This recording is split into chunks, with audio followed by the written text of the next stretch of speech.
জানেন আপনার সন্তান এইটা টানে, আপনি জানেন আপনার সন্তান এইটা টানে, বলেন তো এইটা যে ব্যক্তি টানবে সে কি জান্নাতে যাবে মনে হয়? সে কি জান্নাতে যাবে? হিন্দুরা মরার পরে মুখের মধ্যে আগুন দেয়, আর মুসলমান ঘরের সন্তান মৃত্যুবরণ করার আগে মুসলমান থাকা অবস্থায় মুখের মধ্যে আগুন দেয়। বলুন না আউযুবিল্লাহ। এমন কিছু বৃদ্ধ মানুষ রয়েছে যাদের বয়স 90 বছর হয়ে গেছে, তারপর বিল্ডিং খাল্লা হয় বাবা, মনে হয় ভুল বললাম। একটু সাবধান, একটু সাবধান। আজকে বাংলাদেশের অর্থনীতিগুলো সবচেয়ে বেশি এই নেশার পিছনে খরচ করতেছে। সরকারকে সবচেয়ে বেশি ভ্যাট দেয় হলো টোবাকো কোম্পানি, সবচেয়ে বেশি ভ্যাট দেয়। অথচ একটা চকলেট যদি আপনি আপনার সন্তানকে কিনে দেন, বাবা যখন তোর বিড়ি খাওয়া মন চাবে এই একটা চকলেট তুই মুখে দিস, কখনো এই উপদেশ দিয়েছেন? কখনো দেন নাই। আর এই বিড়িখোর তৈরি করার পিছনে আমাদের স্থানীয় কিছু দোকানদার, আবার অনেকে মন খারাপ করবে মনে হয়। যদি আপনি দোকানের পিছে আপনি যদি এখানে দাঁড়ায় থাকেন, আপনার সন্তান এখানে বিড়ি নিবে না, ওই পাশের দোকানে গিয়ে নিবে। ওখানে যদি বড় ভাইকে দেখে আরেক পাশের দোকানে নিবে। তার মানে কি আজকে বাংলাদেশের গ্রাম অঞ্চলের সমস্ত দোকানগুলো বেঁচে আছে দুইটা কারণে, একটা হলো পানখোর আর একটা হলো নেশাখোর, বিড়িখোরের জন্য। মনে হয় ভুল বললাম। একটু সাবধান, একটু সাবধান। এখান থেকে রেহাই পাওয়ার জন্য চেষ্টা করুন। আপনার সন্তানকে মানুষের মতো মানুষ করার জন্য চেষ্টা করুন। আপনি আপনার সন্তান সকালবেলা ফজরের নামাজ আদায় করে আপনি গেলেন বাড়ির মধ্যে, গিয়ে দেখলেন আপনার সন্তান এখনো ঘুমের মধ্যে আছে। আপনি ডাকছেন, বাবা আজান হয়ে গেছে তাড়াতাড়ি ওঠ। তুই যদি না উঠে নামাজ যদি না আদায় করিস তাহলে আমার জানাজা করবে কি? আমাকে জানাজা করবে কে? আমাকে কবরে নামাইবে কে? আমার জন্য মিনহা খলাকনাকুম ওয়া ফিহা নুঈদুকুম দোয়া করবে কে? কখনো বলছেন? কখনো বলেন নাই? আজ থেকে নেশা দূর করে দেন, আজ থেকে খোরাক নেন, মাথার মধ্যে ব্রেন নেন, মাথার মধ্যে কৌশল নেন। আপনার সন্তান ঘুমের মধ্যে থাকবে কেন রাত সকাল 8টা পর্যন্ত? আপনার সন্তান কেন ঘুমের মধ্যে থাকবে সকাল 9টা পর্যন্ত? আপনার সন্তান কেন আপনার বুকে লাথি মারবে? এর কারণটা কি? এর কারণ আপনি নিজে। এর কারণ আপনি নিজে ওই সন্তানকে মানুষের মতো মানুষ করাতে পারেন নাই, এই কারণে আপনাকে বৃদ্ধাশ্রমে যেতে হবে। আপনার সন্তানকে আপনি মানুষের মতো মানুষ করাতে পারেন নাই, এই কারণে আপনাকে জাহান্নামের আগুনে জ্বলতে হবে। মনে হয় ভুল বললাম। একটু সাবধান।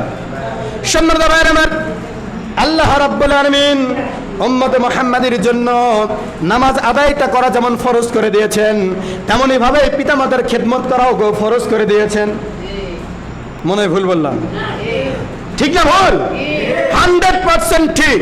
কিন্তু আপনি আপনার বাবা মার কবরের পাশে গিয়ে ফজরের পরে একটু দোয়া খায়ের করবেন আপনার সন্তানকে সাথে নিয়ে। আপনি যাতে মৃত্যুবরণ করবেন, মৃত্যুবরণ করার পরে ওই ফজরের নামাজের পরে আপনার সন্তান তার সন্তানকে সাথে নিয়ে আপনার কবরের পাশে গিয়ে বলবে, রব্বির হামহুমা কামা রাব্বায়ানি সগীরা। আল্লাহু আকবার। পরিবেশটা ভালো থাকবে না মন্দ থাকবে? সম্মানিত ভাইরা আমার, আমাদের মধ্যে আরেকটা বড় দোষ, আপনি আপনার স্ত্রীর সাথে খারাপ ব্যবহার করেন, আপনি আপনার সন্তানের সাথে ভালো ব্যবহার করতে পারেন না, খারাপ ব্যবহার করেন, ফাহিশা কথায় কথা বলেন, আপনার বাবা মার সাথে ফাহিশা কথায় কথা বলেন। না এলাকায় মানুষেরা মনে হয় ভালো কথা বলে, এমন কিছু কথা বলে বাবা মার চোখ দিয়ে অঝরে পানি পড়ে যায়। বৃদ্ধ অবস্থায় বাবা মাকে কখনো কষ্ট দেওয়া যাবে না, শব্দ করার সুযোগ দেওয়া যাবে না। আপনি আল্লাহ তাআলা যেমন নামাজটা আদায় করা ফরজ করে দিয়েছেন, তদ্রূপ এই কৃষ্টি কালচারগুলো আল্লাহ তাআলা আপনার জন্য ফরজ করে দিয়েছেন।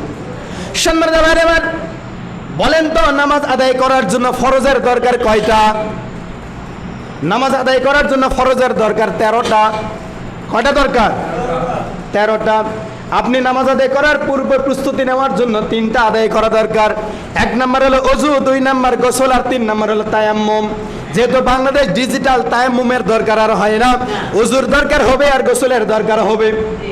ওযু গোসল করার পরে পরিষ্কার পরিচ্ছন্ন হয়ে গেলেন, নামাজের জন্য দাঁড়াবেন, কিন্তু নামাজের দাঁড়ানোর জন্য পূর্ব প্রস্তুতি নেওয়া লাগবে। বলেন তো নামাজ শুরু করার পূর্বে ফরজ রয়েছে কয়টা?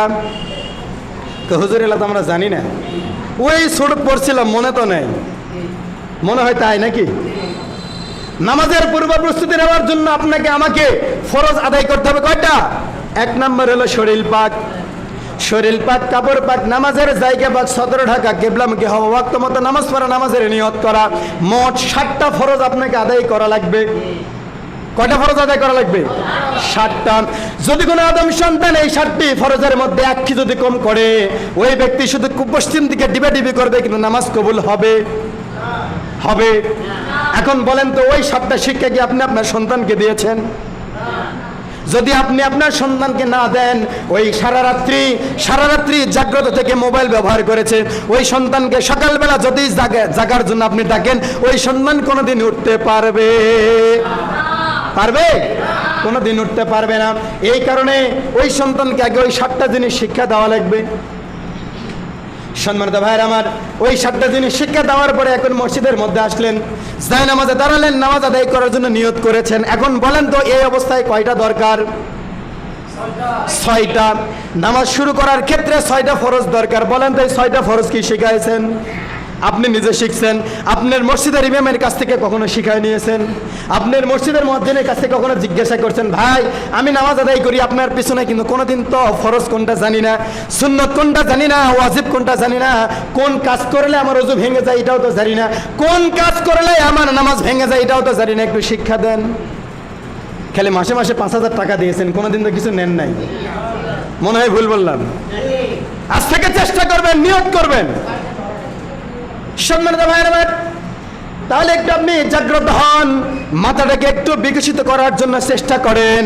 আজকের এই মাহফিল থেকে এটাই শিক্ষা নেন, পয়লা মুহররম থেকে এটাই শিক্ষা নেন, জুমার দিন থেকে এটাই শিক্ষা নেন।